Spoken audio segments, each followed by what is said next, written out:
As someone who was raised by a single mom, raising 3 girls here in the Hudson Valley, working for the Postal Service, and comes from 4 generations of blue-collar work, I knew that college was my only pathway to the middle class growing up here, and I was the first in my family to graduate from college. And recognizing the importance of keeping those pathways open is essential for the American dream and for America to succeed. So I'm all about putting a cap on the interest rates for federal student loans. If you take out a $50,000 loan, you should be paying $200,000 20 years later. And that is burdening us from being able to do other things like buy homes, etc. But I do believe we have to go a step further, and that is increase the pathways to the middle class beyond just 4-year college. And that means investing in things like BOCES, like community college and other technical certification programs, where you can make a great living and have so much honor in the work you are doing in your communities. And it is this combined approach that is going to create opportunities for today and tomorrow's workforce, which we have to recognize is going to change drastically with the advent of AI productivity tools.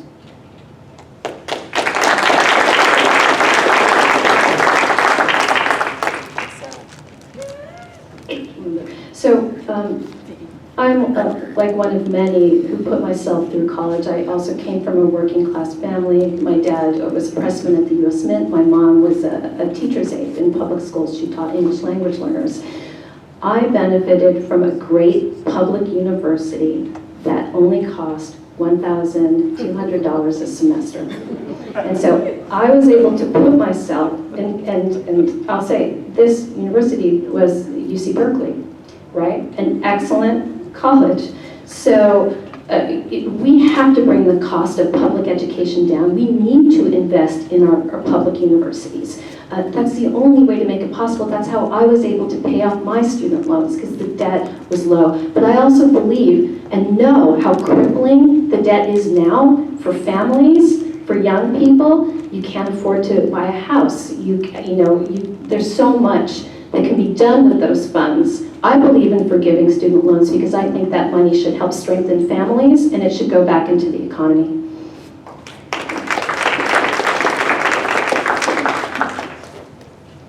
My dad grew up in foster care and dug ditches in the summers to pay his way through State University. Can't do that anymore. Why? Why are things so expensive? Because student loan rates also incentivize more loans be taken out to pay later with usurious interest rates, so that universities can jack up their prices and create a vicious cycle. How do we stop that? Cancel student loans. Now here's an issue. We tried that through an administrative process. The Supreme Court struck it down. We need a statute to do so. The Supreme Court might strike that down, but we need to try.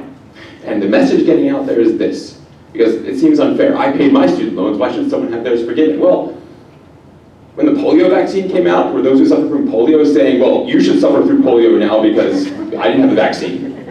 No, that's not what we do. We deliver for people to help people, to ensure people have the greatest amount of opportunity, and to keep them as much money in their pockets as possible so they can live a good life. We can cancel student loans, do it through statute, and take on the Supreme Court if they get in the way. Thank you. Okay, Heather, we can do 2 minutes again for this one. So the world is increasingly unstable and violent. There's major wars going on in Ukraine and the Middle East. There's ongoing humanitarian crises in Sudan, Gaza, Haiti, Lebanon, and elsewhere. And Trump's making on and off again threats to invade Cuba or Greenland. What do you see as the proper role for the U.S. in foreign affairs, and how should we approach the international flashpoints that you're most worried about right now? We'll start with John, continue to Kate, and come back around. Great question. One that I thought about and work on often. Now, I think this administration has lost its understanding of our role in the world. The United States is secure, prosperous, and stable because of our position in the world, because of the relationships we have in the world, because of the partnerships and the alliances we have. The fact that this administration thinks that we could go it alone, that America first means that we could do whatever we want to do and use our power in a way that just benefits us, is so wrong-headed. It throws away everything our fathers and grandfathers fought for, number one, and established in the post-Cold War era, number 2. So reestablishing an understanding of the importance of the United States, the humility of our power, and to continue to play a leadership role in the world. There are many instances where this is important, in Ukraine, in the Middle East. As bad as things are right now in the Middle East, there's opportunity. There's opportunity there. But it will take, and I'm telling you, it will take American leadership. As much as people complain that the United States gets involved and wanting to be the world's policeman, no, at the end of the day, people look to the United States for our leadership because it was principled in the past. When I was asked to do my job, I always understood that we had leaders that went through a deliberate process. Right? I agreed or disagreed, but they went through, we had leadership that cared, that mattered, that chose to put the interests of the United States above their own interests. We don't have that leadership now. It's clear, and it's unacceptable. And we need to restore our place in the world of, again, humble power to do it. Thank you. I think I'll be a little less nice than John to describe this administration. It is a dumpster fire of incompetence and negligence. Look, we have a 5-time draft-dodging president as our commander-in-chief, a former news correspondent who knows more about Botox than bombs as our Secretary of Defense, and a group of individuals on the cabinet who have less military experience than I do, getting us into reckless conflicts because they think war is a game. And I will tell you, as someone who has gone to war numerous times, who has served in combat zones, who's had the privilege and responsibility of leading America's sons and daughters, and the weight of their lives on my shoulders, war is not a game. War is something that we must only ever use as a last resort.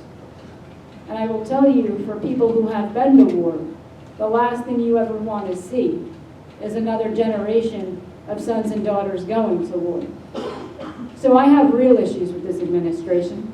That's part of why I'm asking you to give me the privilege of unleashing on them, because they need to be held accountable as they send other people's sons and daughters to war, yet would never send their own.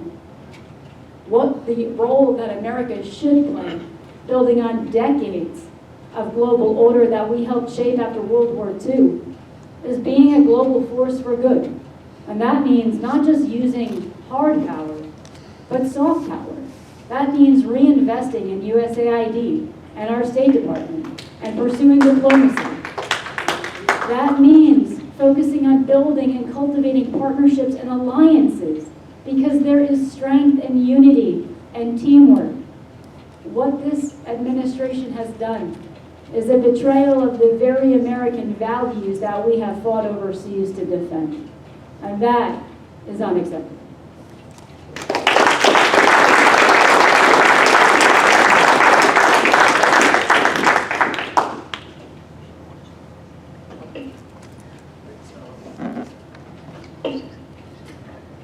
I see the problem in sort of 3 intersecting issues. Like, we have the dissolving of sort of the global order that emerged after World War II and the horrors of World War II. So the United Nations, international laws. We have seen our own nation back away from this for quite some time, of course accelerated during the Trump administration. And as my peers here have said, we have an immense failure of moral leadership, a government that is defined through an interest in profit, through this kind of aggression, and does not put people first. That is the theme that you can see across everything with our government tonight, from healthcare, housing, all these things. But certainly international policy, we have to put people and their lives first. And then also we have the military-industrial complex. You know, we have profit in war, and an immense amount of lobbying of our government from the military-industrial complex as well. So these 3 intersecting issues, but I think really accelerated within the Trump administration, has brought us to where we are today, which is man, I mean, when he says he's going to take Iran off the, like, destroy the civilization, who here wasn't afraid of a possible nuclear situation or something very extreme? So the key here is for us to take back Congress, to assert Congress's power, to check the executive branch, and to get this government under control. But more than that, we need elected officials who will bring moral leadership that will put people first. And that means following our own laws, like the Leahy Law, where we do not give foreign aid to countries that violate human rights. We do not do that. So, people first, not profits, our lives over everything else. Elijah, I'm sorry. By the time it gets to the last person, it's often like whisper down the lane, and I don't remember the question. So the question was, what do you see as the proper role for the U.S. in foreign affairs, and how should we approach the international flashpoints that you're most worried about? The U.S., as my colleagues up here have said, is essential in international affairs. We're still a unipolar world, as much as China or Russia would prefer otherwise. And we've abandoned our moral leadership under Trump. Why? Because Trump represents the supernova, the explosion, the exhaustion of a previous political era that thought might made right and peace was only maintained through strength. And that as much money as we can throw at defense means that we will be able to keep people doing our bidding. We're seeing that's not the case anymore. And we're seeing that the big strong man in our office, no one is afraid of him. No one's afraid of him around the world. So you have this conflict between this using military might by a bunch of people that are laughing stocks around the world.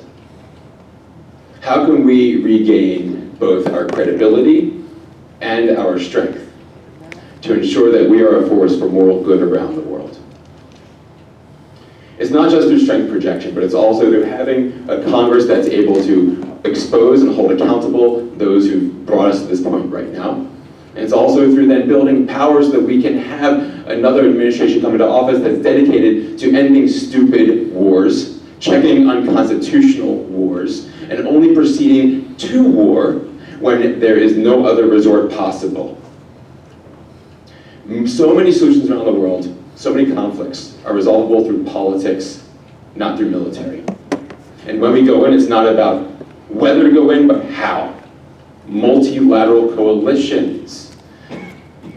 Approval by the people, not only in the country that you're going to invade because their leaders are hurting them and killing them in scores, but also by the people here in this country who want to help if that's an option.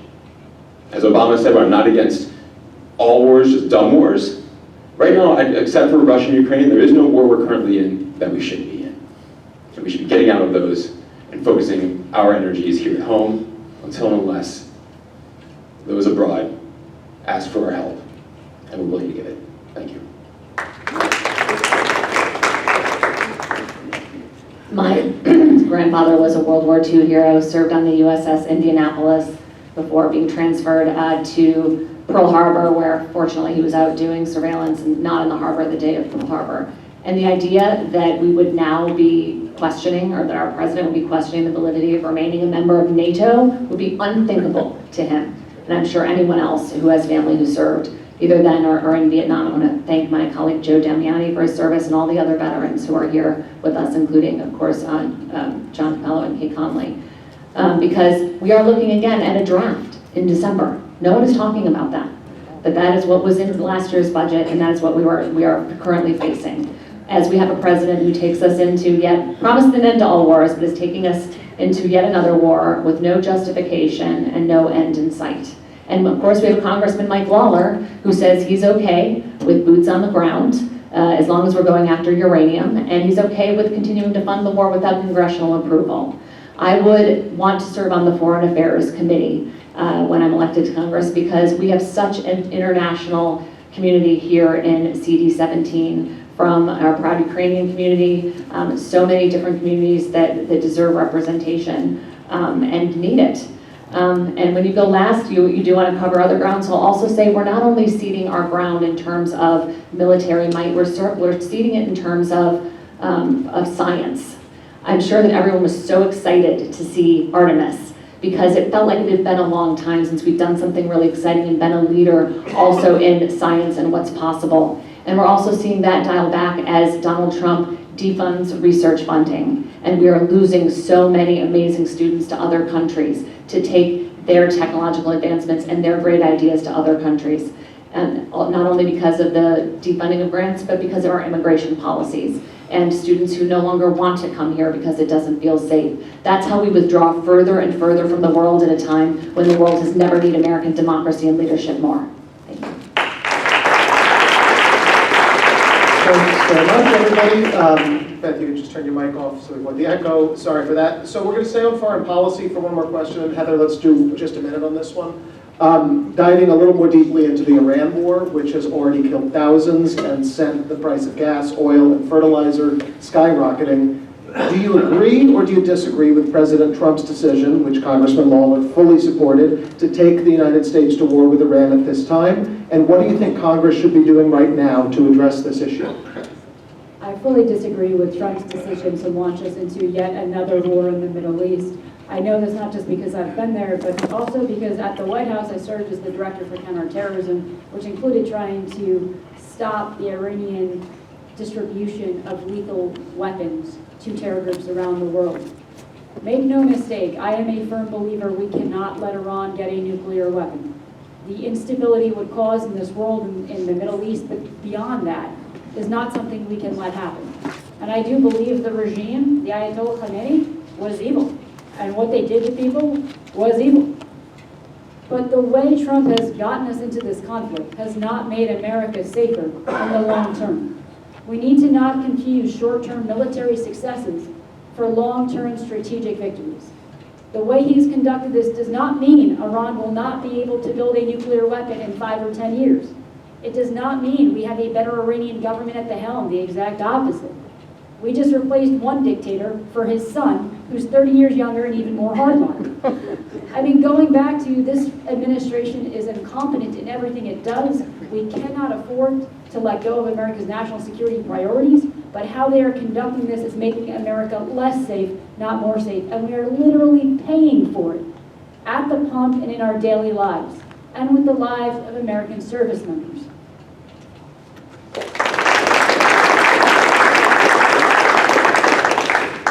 I don't know whether Donald Trump forgot or doesn't care that this nation has immense political, diplomatic, and economic power. And why wouldn't we go there first instead of starting a war like this with a potential for a draft? And for those of us with children, like my 18-year-old son, this is not okay. So, of course, I'm very much against this war. I see no strategic advantage to our nation for being a part of this. And what Congress has to do is what it is trying to do, which is exercise its power to prevent this, because it has the power to declare war or not. So it's really about what we need to do. We have to flip the House. We have to flip the House to get this back under control, because until we have a Democratic majority, it's going to be total chaos as we've seen it, and it has to stop.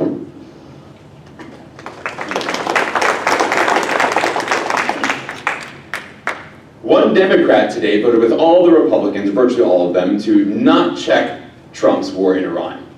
Was it 214 to 213 vote? All the Democrats stood against it except for one. So we do need a newly composed Congress with a greater buffer of a Democratic majority so that we can get in the way and check this rogue regime now in control of our foreign policy and our country. So no, it was an illegal and unconstitutional war, entered with no strategic, probably even tactical ambition, other than to, knock out the Ayatollah so that his son, whose entire family was also killed, gets in power? Come on. And shifting justifications ever since to reveal further the stupidity of this administration that's playing with our lives and our treasure to achieve what? Goals that everyone before them said are stupid? No! That's not how we should be proceeding. And we in Congress can stop it. Hopefully by the time of the 120th Congress, it will be over. Hopefully at the worst case scenario, or even best case scenario, Trump gets bored and walks away. That'll leave us in a lot of mess to clean up, and it's gonna be on our job to clean up that mess.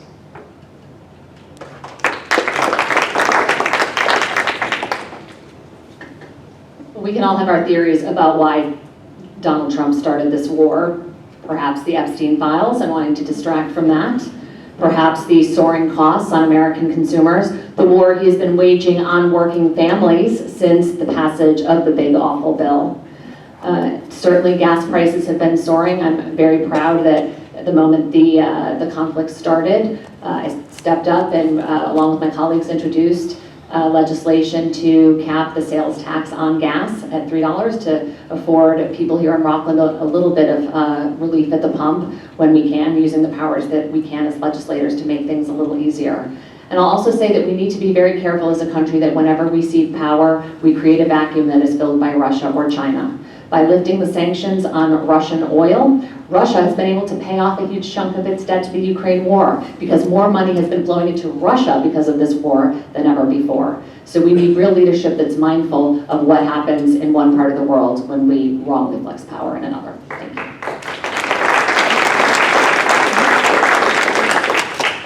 I think an important component of the question was at this time. You asked about at this time.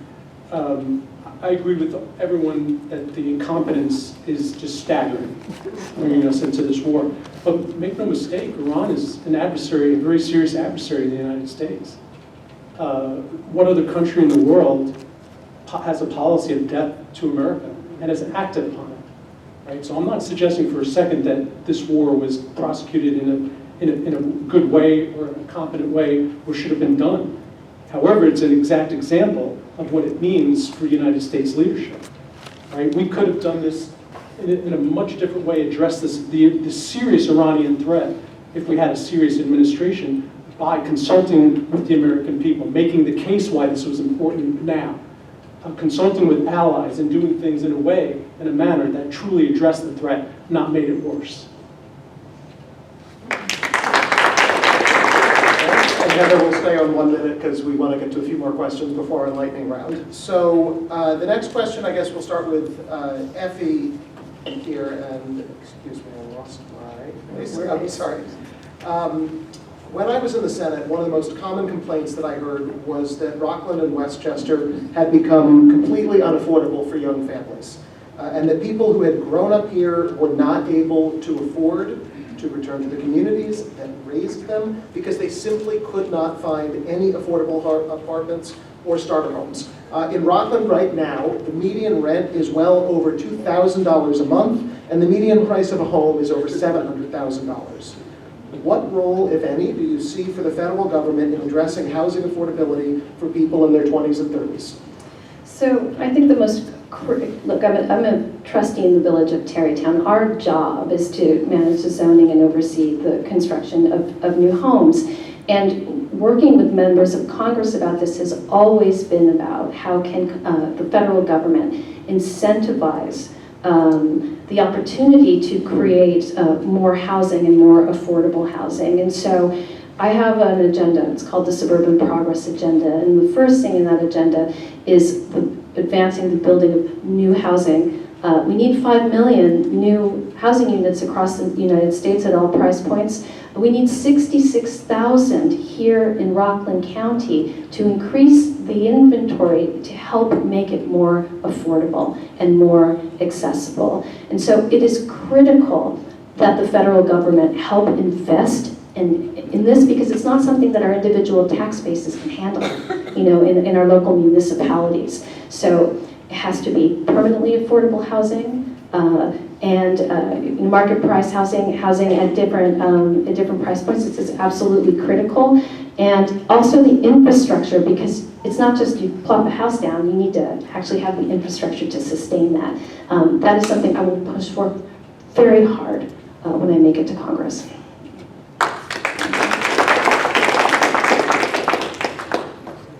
Yeah, the federal role in housing is spend money.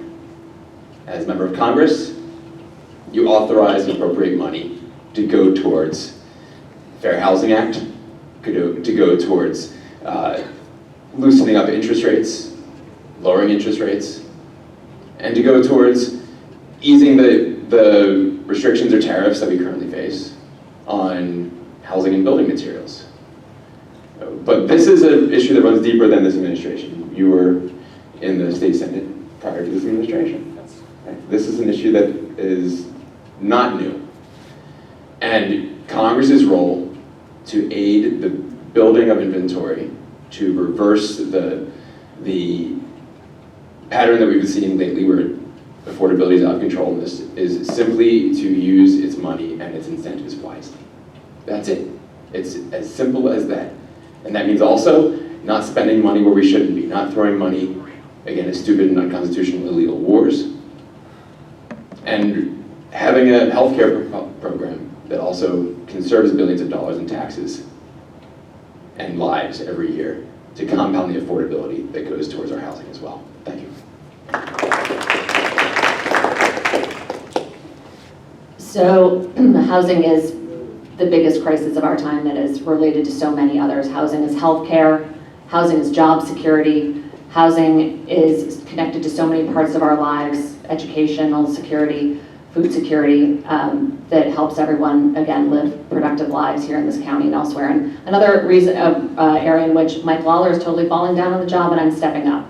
Mike Lawler supported the Big Awful Bill, which gutted so many programs, and the budget on the table for next year, while giving $1.3 trillion to defense spending, totally eliminates HUD, Community Development Block Grants. And I'll tell you, that's personal here in Rockland County. In the village of Kaiser, they have not had new Section 8 vouchers since George Herbert Walker Bush was president. It has been that long. We need to invest in all kinds of housing.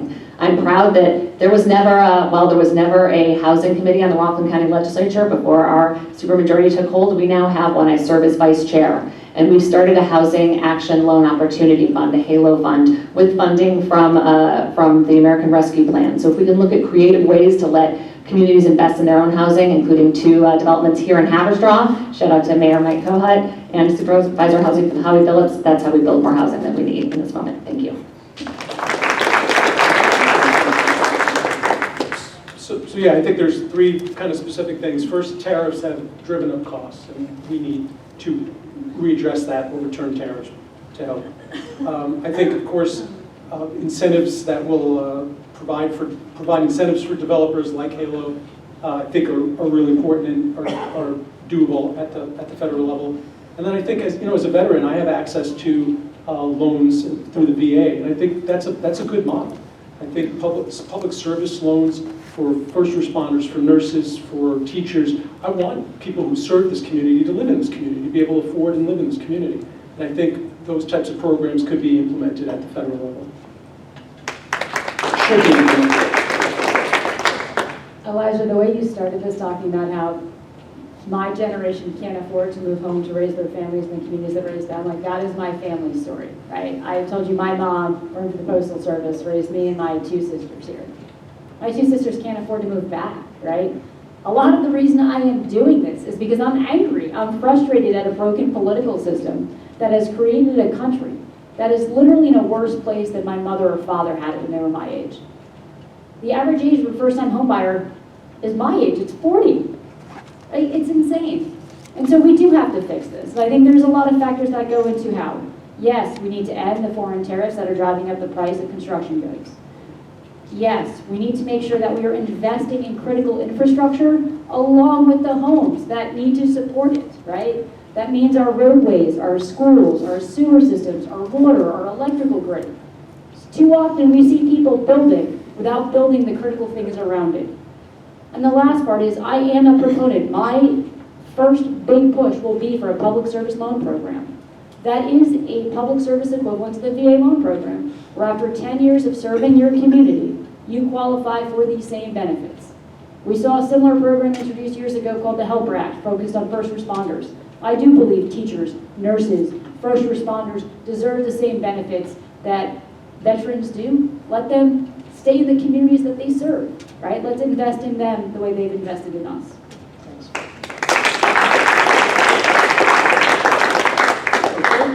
Next one, we'll start with Mike. Members of Congress often have the chance to advocate for major federal investments in infrastructure in their districts. What potential infrastructure projects do you think could have the greatest positive impact for Rockland residents and why? So on my side of the river, they're talking about recommissioning Indian Point. Yeah, right, I heard that. We have an opportunity throughout the district, not only in Rockland, but in Putnam, Dutchess, and Westchester, to reanimate the investment in green energy, in renewable energy, that this administration has cut off. I just read something like, 33% now of our energy production is coming from renewables? Probably a lot of that's coming from Texas, a deep red state which also recognizes that it's worth investing in because it's the jobs and money flow into the state because of that. They should be doing that, and the federal government should be back in business to help aid that forward. That's for jobs, which then helps affordability, which helps housing. It's for infrastructure, which then helps our communities thrive and survive in a new era. But that, to me, is the low-hanging fruit. That's what we must push forward towards. And it's very easy because everything that's there was put forward in the Biden administration. We can build upon that. All we have to do is reverse this Trump administration's deleterious attacks on our own survival.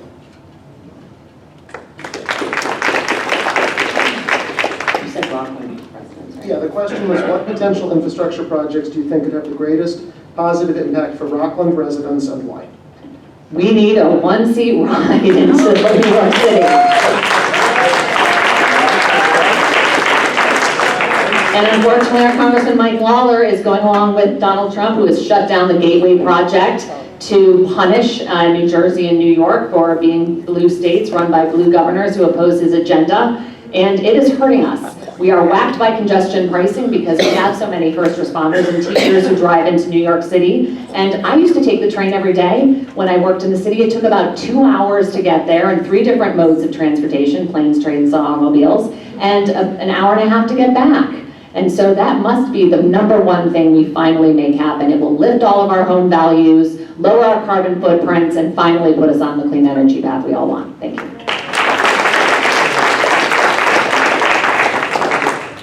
The problem with this question is, it's such an obvious answer that I'm going to be repetitive, and that's unfortunate. But look, mass transit in Rockland County is essential. The demographics are changing, continue to change. Population density, we need to improve the infrastructure, mass transit here in Rockland County, which absolutely includes transit into New York. We're a 20-minute ride drive without traffic into the city. But it's so difficult to get there, and there's no real excuse for that. There's ways that we could solve this problem, and that's a priority. All right, so I'm going to push back on the premise that we only have to do one thing. Because the reality is it's not one thing that's crippling our families, it's all of it in aggregate.